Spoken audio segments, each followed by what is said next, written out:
Okay guys, out in the middle of this farm field today, about 2 inches down, I got a 1224. I bet I've pulled about 6 pull tabs so far, so I just kind of kicked the shovel into the ground and threw it, and here's what came out, guys. You're not going to believe this. Look at that.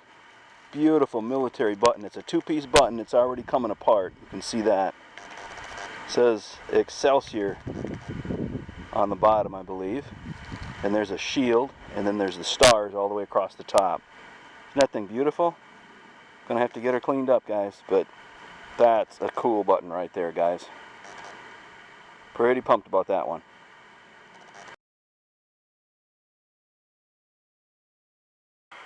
Hey guys, I just wanted to show you real quick something I purchased off of Amazon for about 25 bucks, and that's this real cool magnifying glass. It's mounted on the desk here, so I can swing it out of the way, and I can swing it back in and use it to clean things like buttons, which I'm going to do here today. Great magnifying glass. It allows me to use 2 hands, and it has a little super magnifier here so that I can read the small print when I need to. Anyway, Amazon, $25, and it's a Carson is the brand name. So definitely worth the investment, and something that I use all the time. So I just thought I'd show you that. Let's get to cleaning this button. Okay guys, like I showed you before, I've got the magnifying glass here, and I've got a bunch of sharp toothpicks, and basically I'm just going to start scraping away. Now this particular button has kind of a grooved pattern to it, and it's running across the button, and so I'm going to scrape with that pattern, if that makes sense. I got to be real careful with this because it's a little bit on the fragile side. I mean, it's 150 years old after all, but you just want to be really careful not to apply too much pressure, yet you need to be able to scrape all the sand out of the grooves. Now eventually this toothpick is going to start to dull out just like a pencil would, and what I do is just switch to the other side and just start scraping with the other side until that side dulls out, and then you just switch over to another toothpick. But it takes time. You just have to be real patient. You don't want to be in a hurry when you're doing this, and you want to be real gentle at first and kind of test the button out.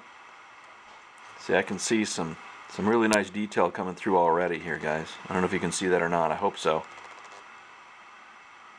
Anyway, we'll keep going, and I'll let you see a couple shots halfway through. You know, one of the reasons the toothpick works so well for these brass buttons is because the wood is not going to damage the brass. In most situations, the brass is much stronger than the wood, and you're not going to be able to scratch this button. So, I mean, you can push pretty hard, but I'm being real careful with this one just simply because it's already come apart. But so far so good. It's coming out pretty good. There's a lot of detail in this one. I think it's going to look pretty good, guys. Another thing too, guys, this always seems to work better when it's completely dry. After you pull your button or your coin or whatever it is you're going to clean from the ground, make sure it's really had a chance to dry for a couple of hours. Maybe you've tried water to clean it and it didn't come out very well. Well, let that piece dry a little bit before you start attacking it with the toothpick. It just seems to come out so much better. Starting to get a lot more detail on this thing now, guys. Just being real careful on this shield to try to rub with the grain. With the grain, I mean by these grooves here. Try to get that toothpick down into those grooves, in between the grooves. Clean out all that sand and dirt. Looks like this one might be damaged a little bit here too, folks. I can't quite scrape all this out of here, but I don't know. It's not looking too bad so far. What do you think?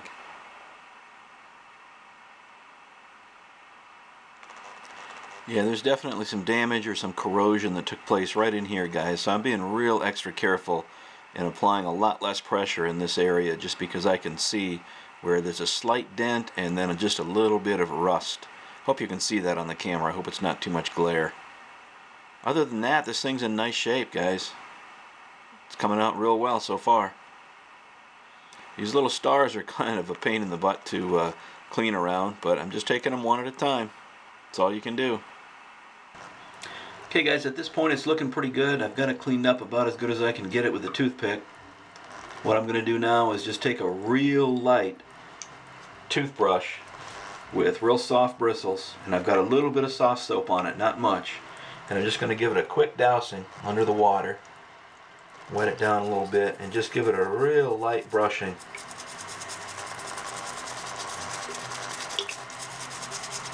This is just kind of cleaning out the last bit of dust and sand, and I don't want to soak it for too very long. There we go. We'll get the inside just a little bit too. Okay. That's about all we want to do right there. I'm just going to shake it off a little bit, and then I'll dry it off on the paper towel with a little Kleenex. I don't know if you can see that or not, but look how green it turned after running it under the water there, cleaning off that last bit of sand and dust. It's looking pretty good, so now I'm just going to blot it off with a Kleenex. Just make sure it's good and dry.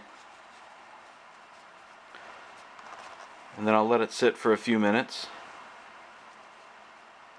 And we'll examine it and see where we're at. But so far so good.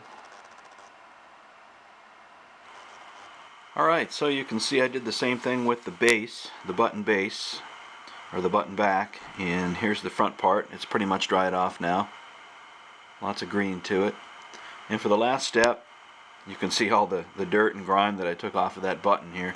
For the last step, I'm going to use some good old-fashioned petroleum jelly, good old Vaseline. And I know some guys use olive oil for this as well. Works just fine. For me, I like to use the Vaseline. But I'm going to take just a little dollop of it, work it into my fingers, and then spread it real good over the entire button. Here again, I might take out a toothpick and kind of work it into the little crevices here and there, just to make sure that it's all coated real good.